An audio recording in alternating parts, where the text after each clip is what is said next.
Good morning, class. Welcomes in our YouTube channel, Mission Public School, Nawabganj, Bareilly. Myself, Rakesh Kumar, wants to explain you today's video, economics.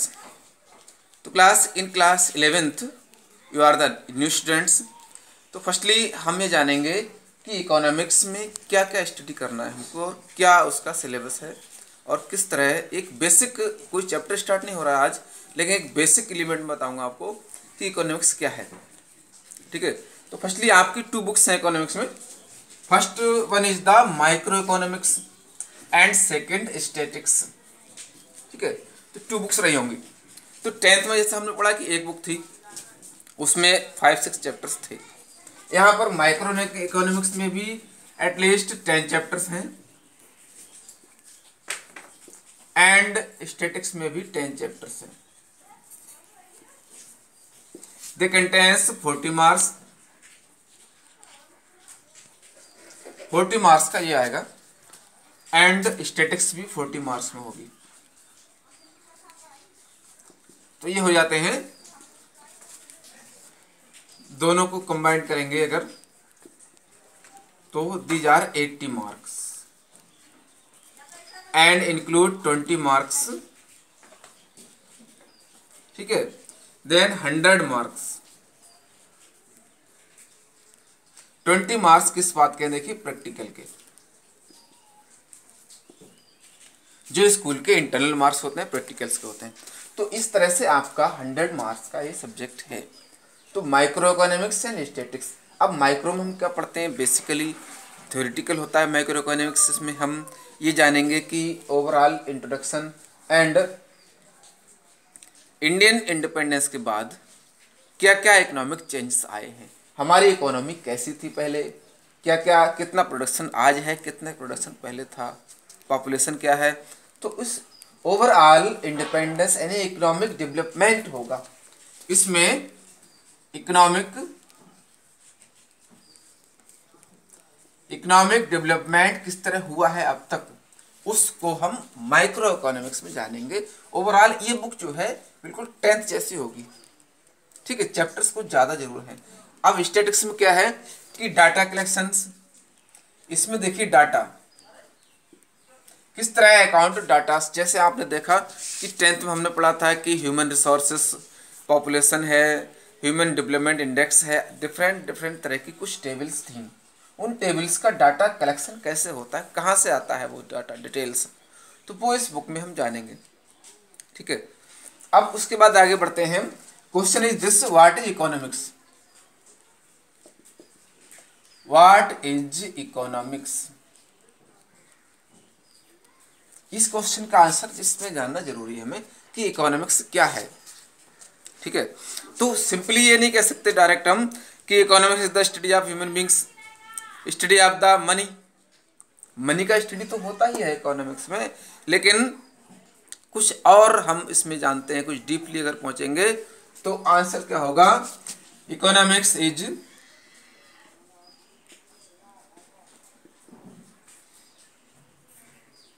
The study of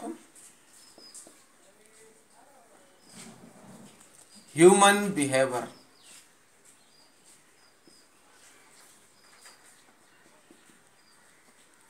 study of human behaviour.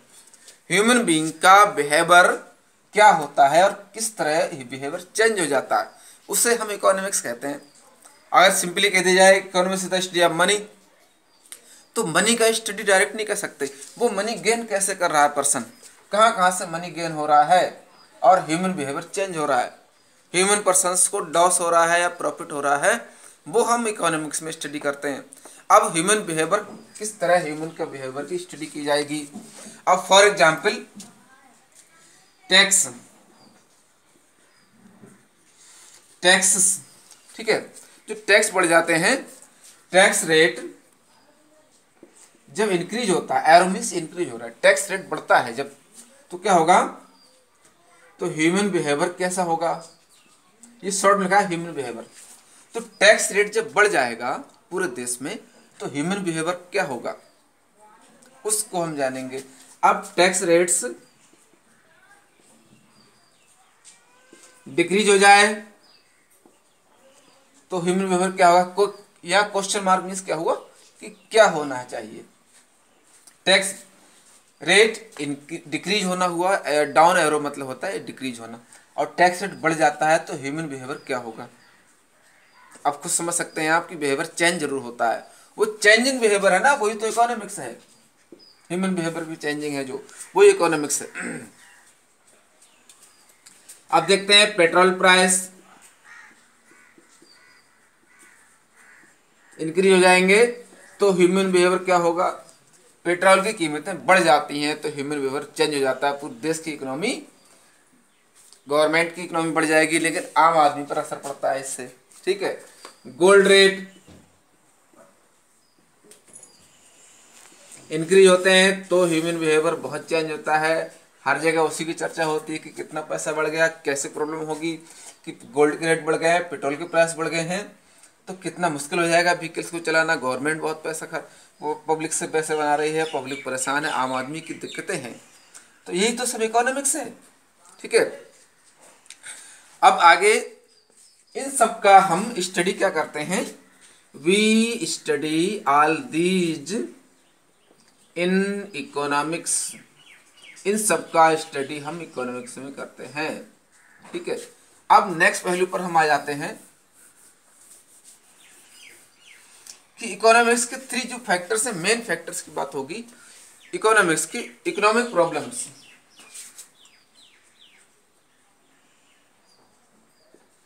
Economic problems को जानेंगे हम। ठीक है,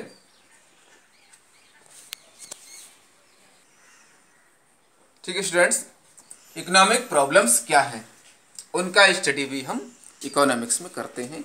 economic problems में देखिए first one, human wants are unlimited. ठीक है, human wants are unlimited, we have the unlimited requirements, unlimited जरूरतें हैं हमारी, तो इन सबको फुलफिल करने के लिए ह्यूमन बींग्स को बहुत कुछ करना पड़ता है, वर्क करता रहता है कंटिन्यू, जरूरतें अनलिमिटेड है। आप एग्जाम्पल क्या है, कोई पुअर पर्सन है उसको तो बहुत ज़रूरतें हैं उसकी, जितना भी कुछ होता है उसको वो अपनी एक लिमिटेड सैलरी में, लिमिटेड रिसोर्सेस में फुलफिल करने की कोशिश करता है कंटिन्यू, और फिर भी रिक्वायरमेंट पूरी नहीं होती हैं।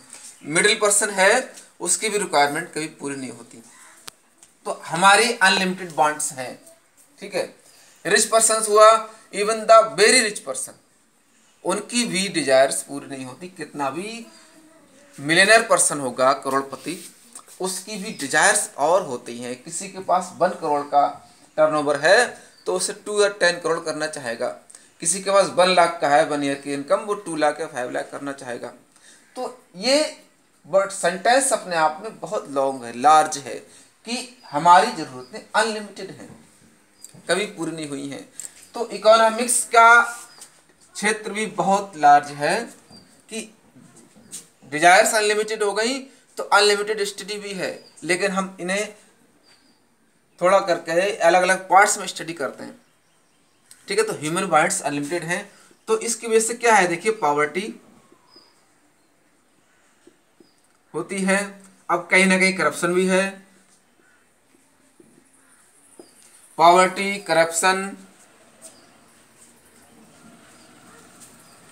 ठीक है, अनएम्प्लॉयमेंट,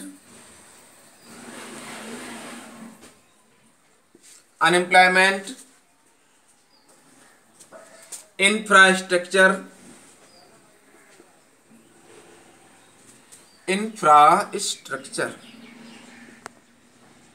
एंड इन्फ्लेशन